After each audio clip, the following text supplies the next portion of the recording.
El día de hoy quiero compartirles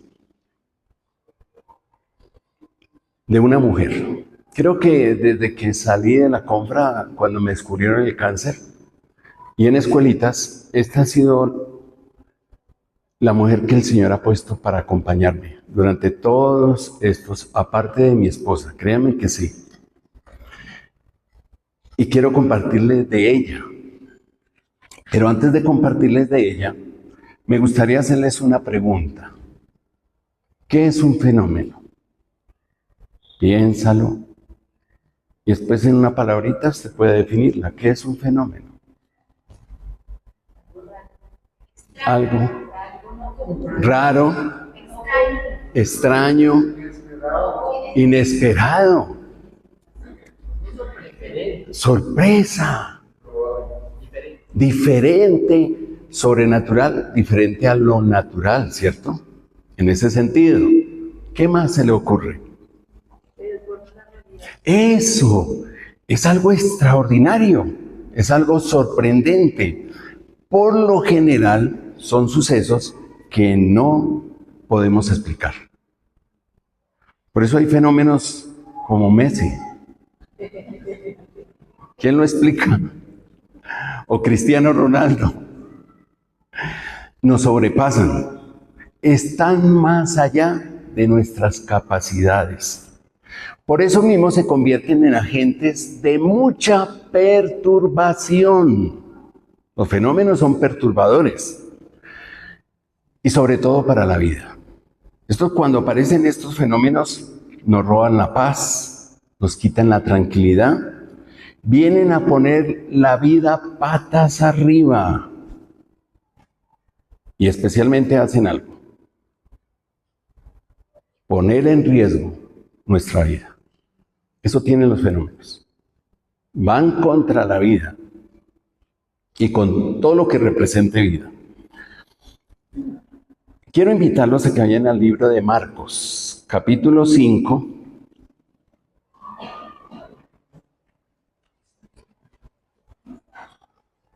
Y aquí está de la mujer que quiero hablarles el día de hoy.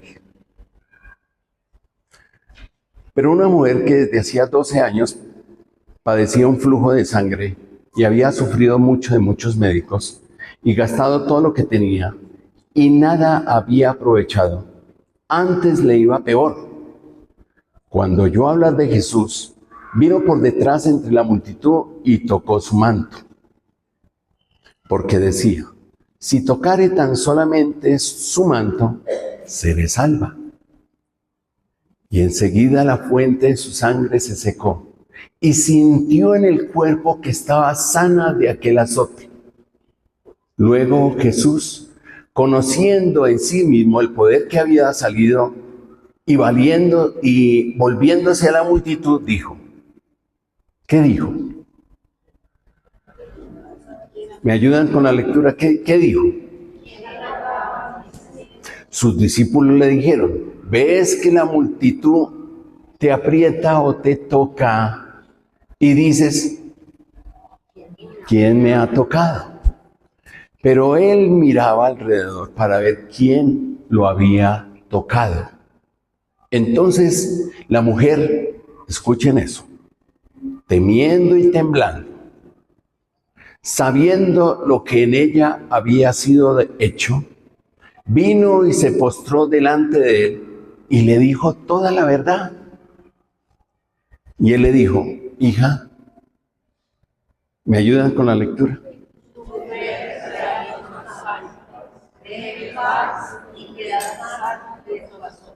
Muy bien. Este contexto está en la historia de la hija de Jairo. Está ahí incrustada. Pero la historia del hijo de Jairo prepara la escena para esta historia. Y la prepara en el sentido que es una gran multitud que viene siguiendo a Jesús. Y parece que dentro de esa gran multitud está esta mujer. Y la prepara porque de alguna manera la petición que va a hacer Jairo, que la hace pública, porque se acerca al Señor, y esa petición que le va a hacer al Señor seguramente va a afectar la manera como ella se acerca a Jesús.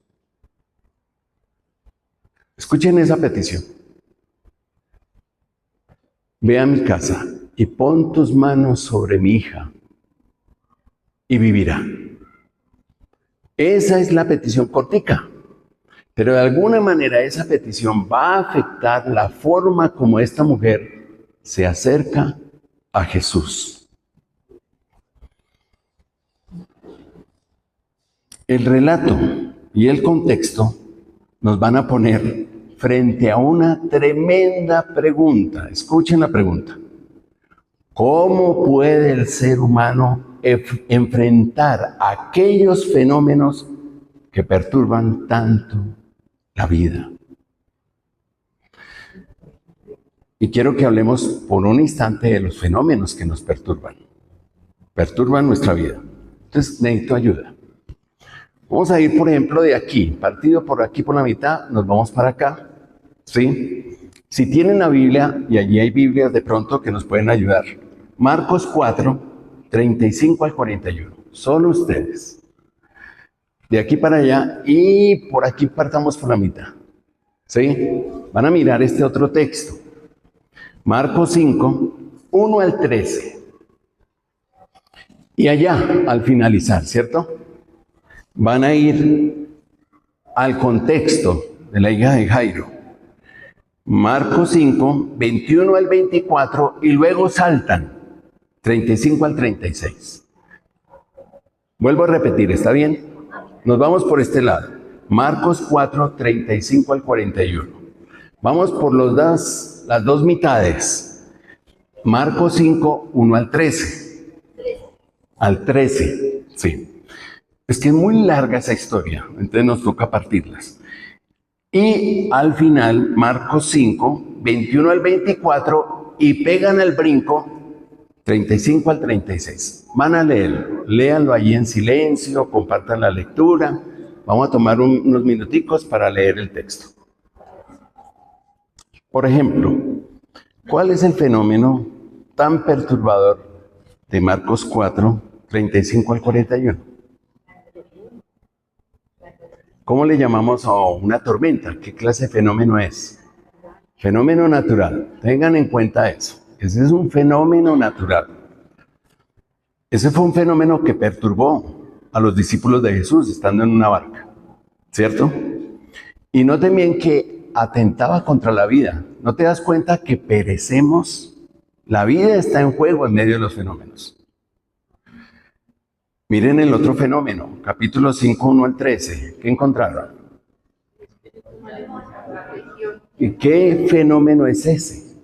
Espiritual, diferente al natural. Aquí es una legión que se ha tomado a un hombre y lo ha deshumanizado, porque ni nombre tiene. Ese no es el nombre de él. Es la condición de bestia casi, lo más bajo que puede caer el ser humano bajo una posesión espiritual. Ahora miremos el último fenómeno. ¿Qué fenómeno es ese?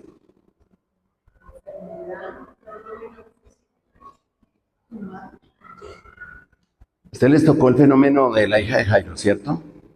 ¿Y qué fenómeno está allí atentando contra la hija de Jairo? La muerte. La muerte es un fenómeno. Eso nos sobrepasa. Sí, uno no quiere enfrentarlo. Para nada. Entonces vean los distintos fenómenos que afectaron los que eran paisanos de Jesús. Ahora, si ustedes notaron, estos fenómenos afectan a todos los individuos. Por un lado están las comunidades, representan los 12 discípulos. Por otro lado están los niños, representan la hija de Jairo. Por otro lado están los hombres, representados en este hombre poseído por un demonio. Pero por otro lado están las mujeres, representadas en esta mujer con el flujo de sangre.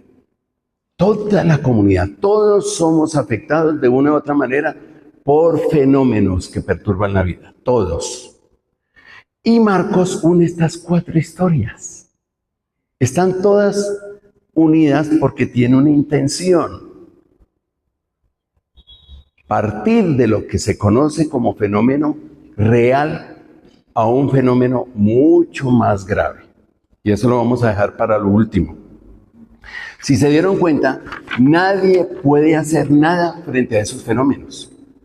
Los discípulos, algunos eran expertos, eran pescadores y no pudieron hacer nada. Contra el fenómeno espiritual le ponían cadenas y él las reventaba. Esta mujer, 12 años tratada por los médicos, y eso parecía las EPS de Colombia. Le sacaron dinero, iba de mal en peor. ¿Y qué es el fenómeno de la muerte? ¿Ustedes se dieron cuenta cuántos años tenía esta mujer de estar enferma? Duro. ¿Cuántos años tenía la niña? ¿Se han dado cuenta lo que quiere Marcos marcar? Uno le pregunta a una persona, ¿cuántos años lleva su enfermedad? 12. Todo eso. Ahora pregúntale, ¿y cuántos años tiene la niña que acaba de partir? 12. Tan poquito. Ahí el Señor está jugando mucho con el tiempo. El tiempo no resuelve ni nos ayuda a enfrentar a estos fenómenos. No nos ayuda. No, tranquilo que el tiempo le ayuda a uno. Le ayuda a uno. El tiempo le ayuda a uno a olvidar. De verdad. No. Aquí hay procesos. Hay buenos procesos. Entonces noten bien que estos fenómenos atentan contra la vida. Todos atentan contra la vida. Ahora, ¿qué decir de los fenómenos que perturbaban al auditorio de Marcos? Ya no el de Jesús, que es el que acabamos de ver. 30 años después, se levanta el Imperio Romano, que ya viene, y empieza la persecución. Aquí hay fenómenos también políticos que atentan contra la vida, desplazan la vida, hacen imposible la vida, matan la vida. Por eso, si ustedes ven en el capítulo 6, registra el poder político matando a Juan el Bautista. Él está describiendo cuáles son los fenómenos que atentan contra la vida. Y entre esos también están los fenómenos políticos. El relato en estudio pone a una mujer frente a un fenómeno, la enfermedad. Fenómeno físico, no espiritual, no natural. Fenómeno físico. Y describe que ella llevaba 12 años perturbada por un flujo de sangre, que había sufrido en manos de los galenos y de nada le había servido. Les hago una pregunta. Cuando nuestra experiencia, la ciencia, la tecnología no nos puede ayudar frente a los fenómenos climáticos, como son los tsunamis, los tornados, los terremotos, las tormentas, los volcanes, o frente a realidades espirituales que algunas familias experimentan de hechicería, brujería, satanismo. Díganme a mí que estoy ahora en Pereira. Ay. La lucha espiritual allá es dura, ardua. ¿Ustedes saben qué es la cuna del satanismo? Está allá. En Quimbaya está el templo satánico. O frente a las pandemias, los virus, las enfermedades incontrolables que invaden nuestra sociedad. O frente a fenómenos políticos o sociales oscuros que se convierten todos en agentes de perturbación. La pregunta es, ¿qué nos queda frente a esos fenómenos? Esta es la propuesta del Señor. La fe para enfrentar los fenómenos perturbadores. Esa es su propuesta y la vamos a ver en segundo lugar. El texto, miren el texto, versículo 27 dice que la mujer se le acercó a Jesús por detrás, tocó el manto y ¿qué pasó?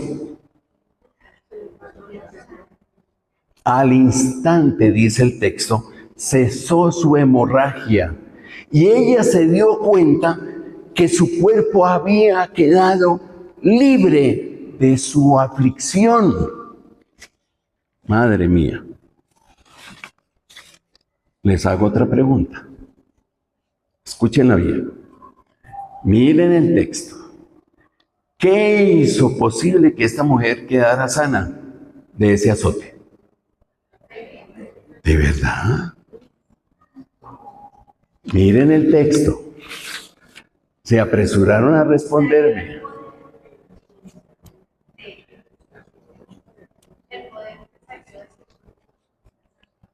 ¿Están seguros? Miren el 28.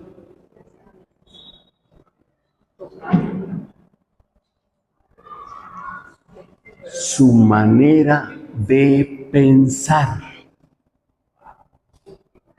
¿Se habían dado cuenta de esto?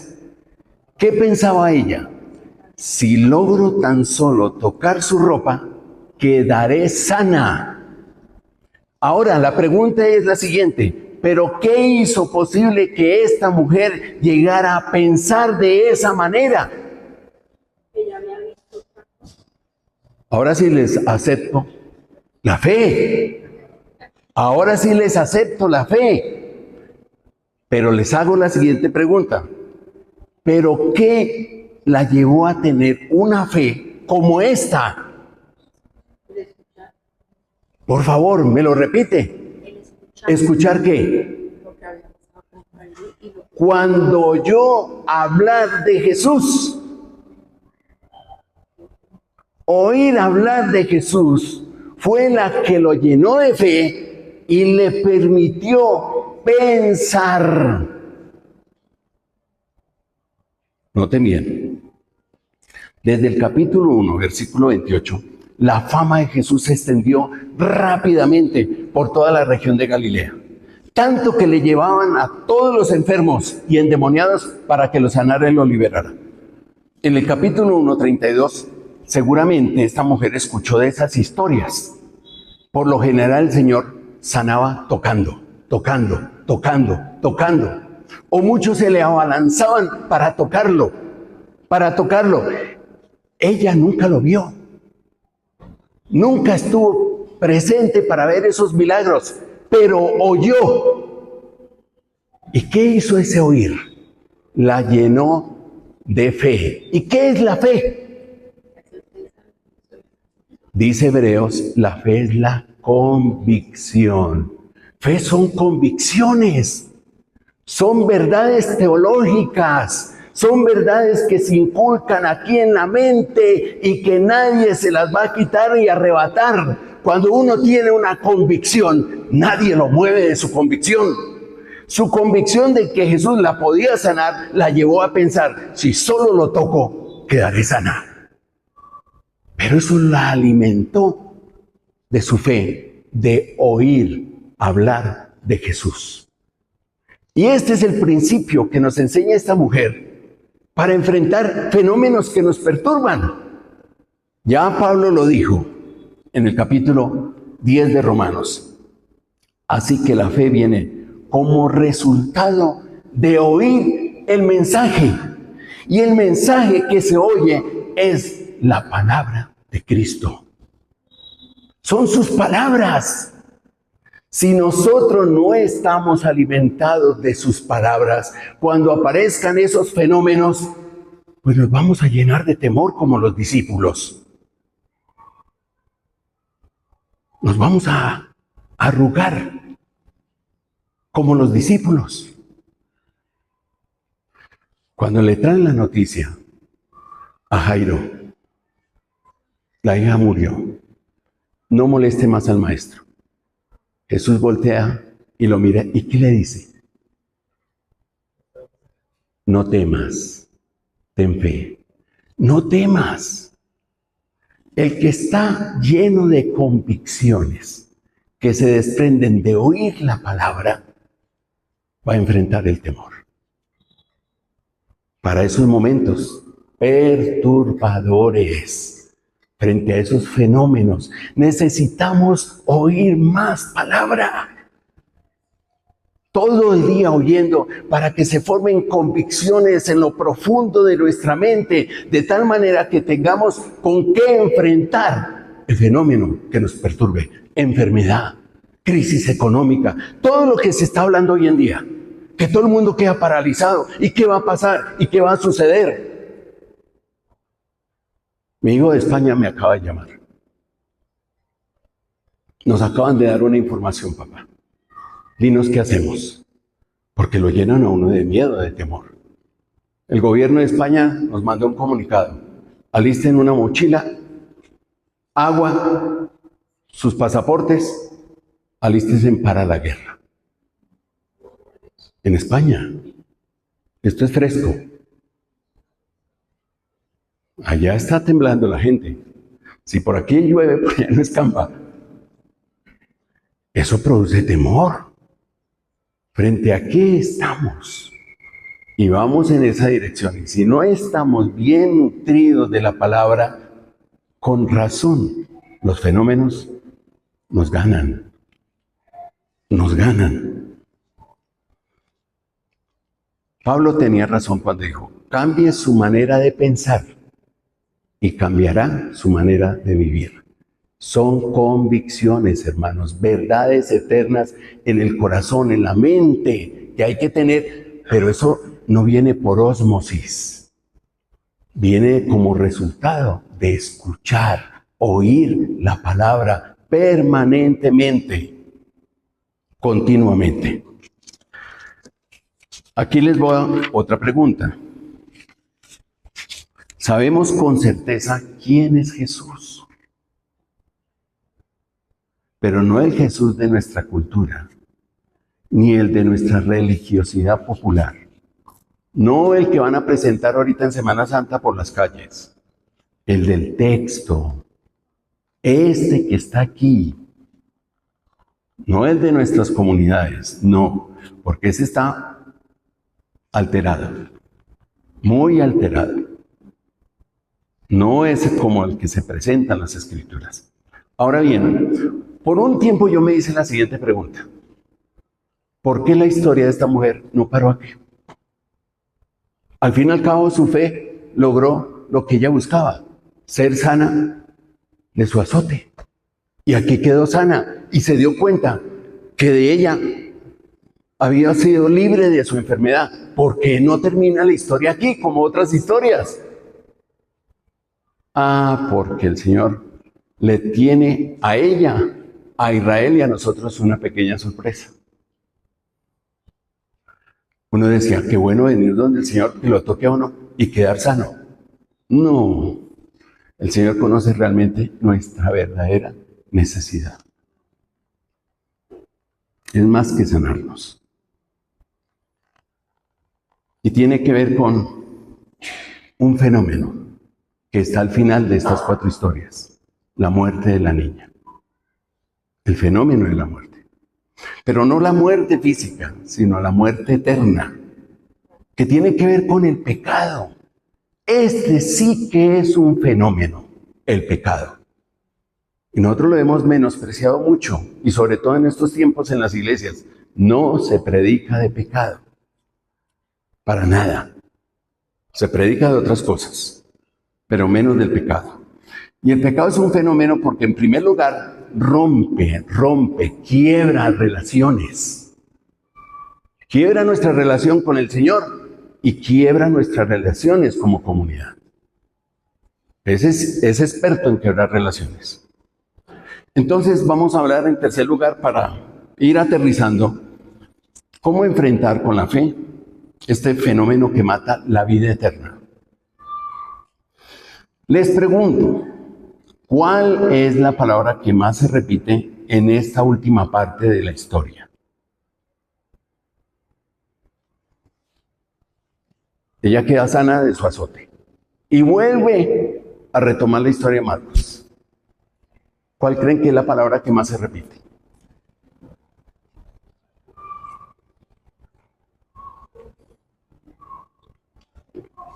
¿O cuál ven que es la palabra que más se repite?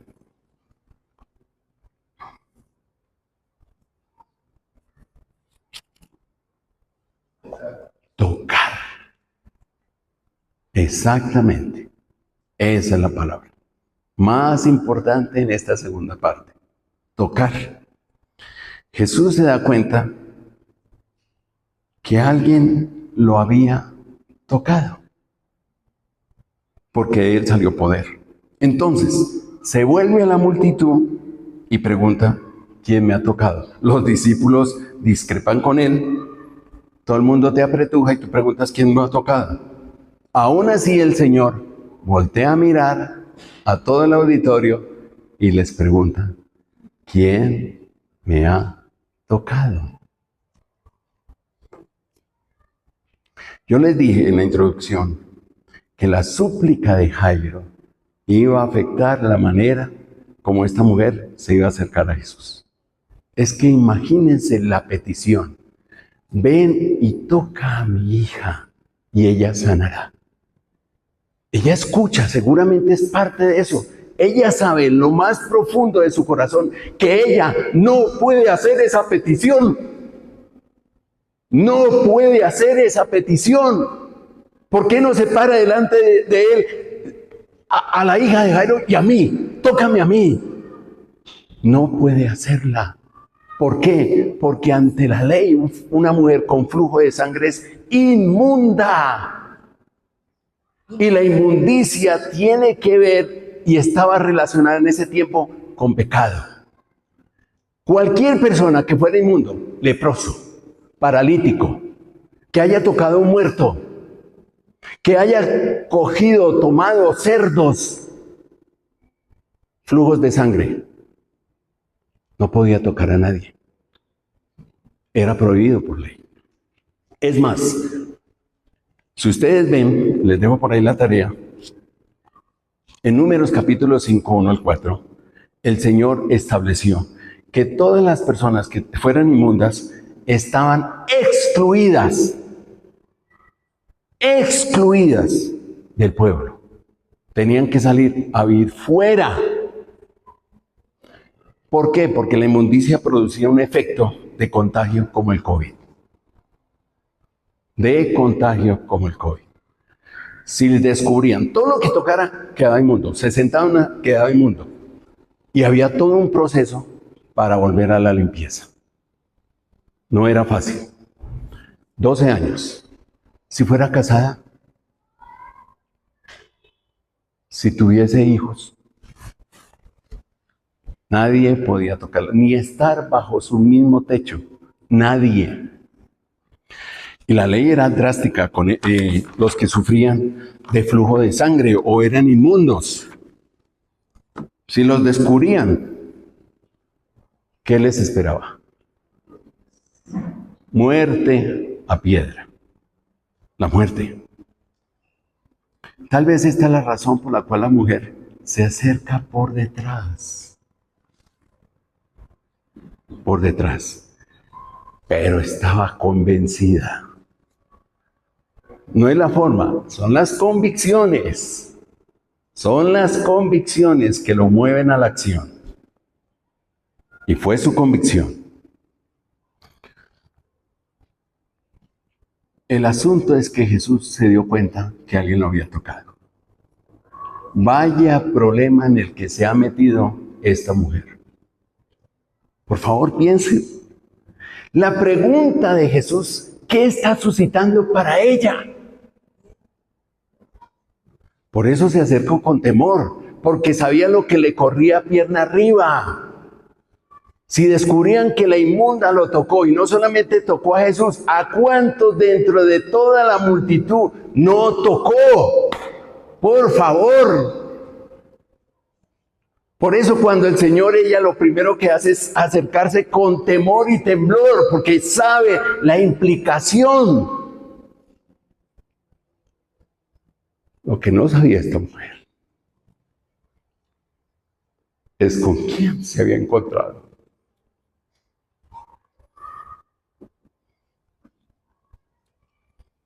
En Isaías hay una figura muy parecida.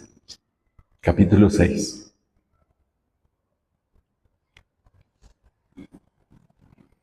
Isaías está preguntándole, ¿y quién irá? y tiene una visión donde él ve cara a cara al Dios Todopoderoso. Y de él sale esta expresión: ¡ay de mí, soy hombre muerto, porque mis ojos han visto! Yo, un hombre de labios impuros, inmundos. ¿Y qué hace el Señor? Manda un ángel con un carbón encendido y toca sus labios y lo limpia. Pues aquí está el carbón encendido que limpia la inmundicia y el pecado. Aquí está Él, que nadie que lo toque lo vuelve inmundo. No, todo el que lo toque queda limpio. Es todo lo contrario. Aquí está el de Apocalipsis, el de las aguas que limpia y que sana. Es Él, Jesús. Por supuesto. Miren lo que le dice a Jesús. Después de que ella le cuenta toda la verdad, ¿qué verdad le contaría? Fue toda. Creo que desde cuando quedó contagiada. ¿Y por qué quedaría contagiada? En otras palabras, parece le confesó toda su vida. Pero también su convicción. Oí hablar de ti y me arriesgué. Aún lo que había pasado con ella en los últimos meses. Miren lo que le dice el Señor. La última parte.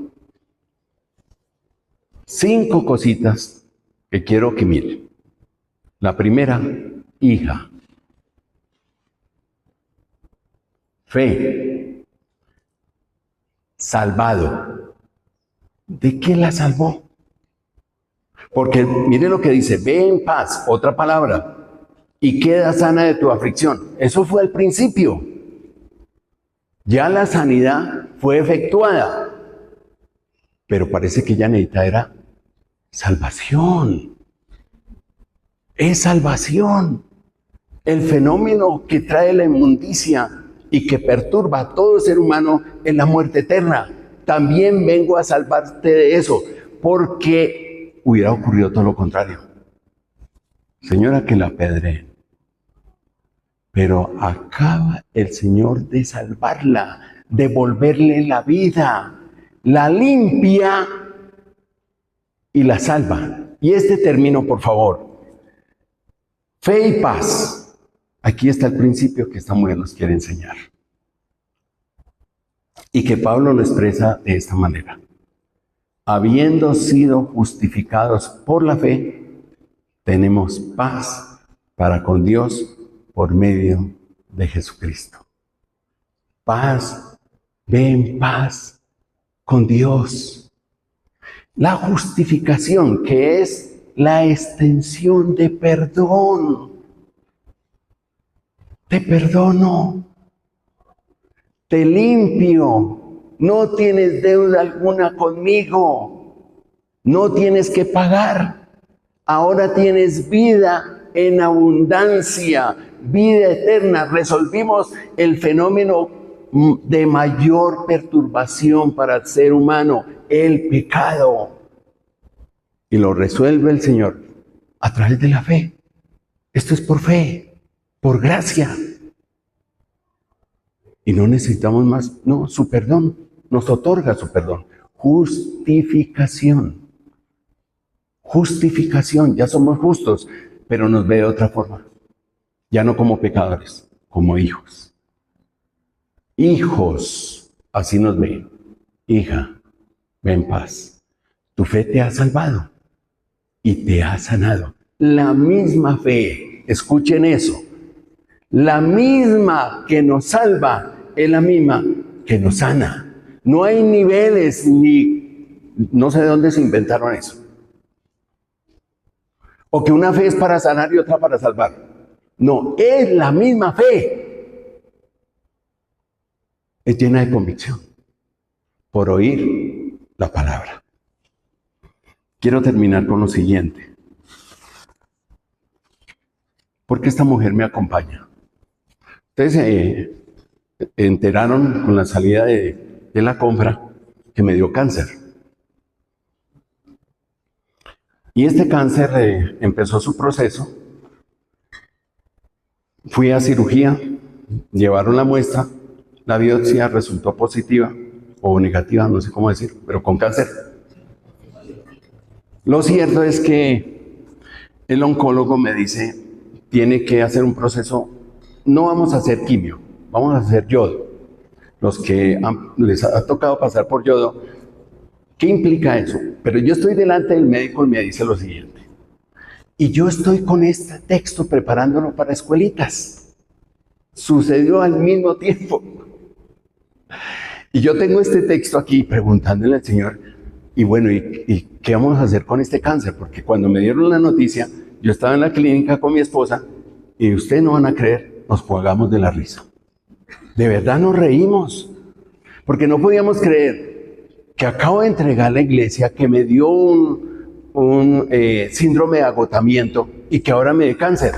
Le dije al Señor, ¿y qué más viene? A ver, ¿qué más viene? Entonces nos reímos. Y empiezo con este texto y voy donde el oncólogo y el oncólogo me dice, bueno, vamos a ir con yodo, pero escuche, durante un mes no puedes tocar a nadie y nadie te puede tocar a ti. Me asusté. Yo lloraba y él pensaba que era por la noticia, no porque yo estaba conectado. Señor, ¿me vas a dar a esta mujer para que me... Sí, ella te va a acompañar en todo el proceso. Te va a decir cómo enfrentar este fenómeno que tanto perturba como la enfermedad. Pero lo que yo quiero realmente es limpiar tu inmundicia, Luis Miguel. Dije, ¿cómo así? Sí, es que usted salió de la compra diciendo, nadie me puede acusar a mí de hurto, robo, malos manejos, infidelidad. Entonces yo salí creyendo que yo mismo me limpiaba, que mi esfuerzo era el que me limpiaba. No, yo soy el que limpia. Yo soy el que limpia. No es tu esfuerzo.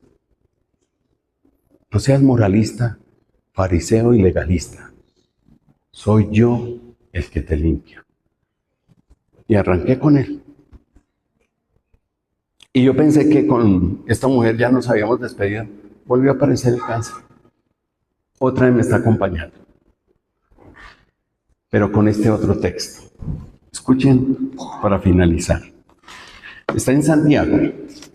Porque yo creí que uno lucha mucho con esto del perdón de Dios. ¿Será que sí me perdonó? ¿Me ha perdonado? Y me regaló este texto y es el que me está acompañando en este tiempo. Está en Juan, capítulo 15. Versículo 2 y 3. Todo pámpano que en mí no lleva fruto, lo quitará. Y todo aquel que lleva fruto, lo limpiará para que lleve más fruto. Y yo entendí. Llevas fruto, Luis Miguel, pero te estoy limpiando para que lleve más fruto aún. Y entonces, esto de la limpieza todavía no ha terminado. Miren lo que sigue. Ya tú estás limpio. Ah, madre mía. Estoy en una prueba de la fe, pero en el área de la paciencia. Santiago, el área de la paciencia. Ya creo que a este punto he superado que de verdad Dios nos perdona todos los pecados del pasado, del presente y del futuro. Ya esa no es mi lucha. Esa no es mi lucha. Quiero seguir creciendo en una relación mucho más íntima con el Señor. Y me va a apartar. Es para eso. Creo que han trabajado cambios profundos. Estoy en un cambio profundo en ese sentido. Porque he luchado con el Señor y le dije, no quiero más. Yo lo único que quiero es, como Pablo, disfrutarte a ti. Disfruto las escuelas, pero eso no es lo que me ayuda. Es estar con Él, disfrutarlo a Él, por lo que Él hizo en la cruz por mí. Es decir, estoy en el taller del Maestro. En el taller del Maestro. Y esto no acaba hasta el retorno de Él. Entonces, esta es la invitación. Juan 1:9. Si confesamos nuestros pecados, Él es, ¿me ayudan? Fiel y justo, ¿para qué? Perdonar. ¿Y qué más? Perdonar y limpiar. Son dos cositas que van de la mano. Perdonar y limpiar.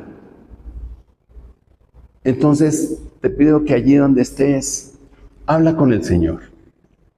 A Él le fascina que hablemos con Él. Habla con Él.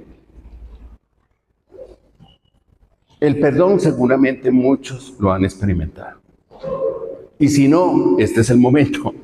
Este es el momento para que abras tu corazón y le pidas perdón al Señor por tu inmundicia. Llámela así. Ese es nuestro pecado, está adentro, nadie lo sabe. Pero también si tú has experimentado el perdón, ¿por qué no? Le dice el Señor, tócame y límpiame. Toca esas áreas donde nadie entra y nadie sabe. Hace años leí un librito. Cuéntame qué haces cuando nadie te ve. ¿O qué piensas cuando nadie te ve? ¿O qué dices cuando nadie te ve? Eso que nadie sabe, pero tú sí sabes. Delante del Señor, que necesitas que sea limpiado. El perdón va acompañado de limpieza. Ora y al Señor. Ahí está en silencio. Deja que el Espíritu Santo ministre tu corazón, tu necesidad más profunda. Y mientras estemos aquí, vamos a necesitar de limpieza continuamente, permanentemente. Que nos limpie, que nos perdone.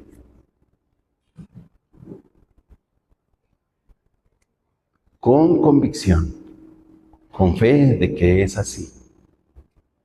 Ten la certeza que el Señor es generoso. Uy, pero es que lo repito una y otra vez y vuelvo y caigo. No importa. Confía en el Señor.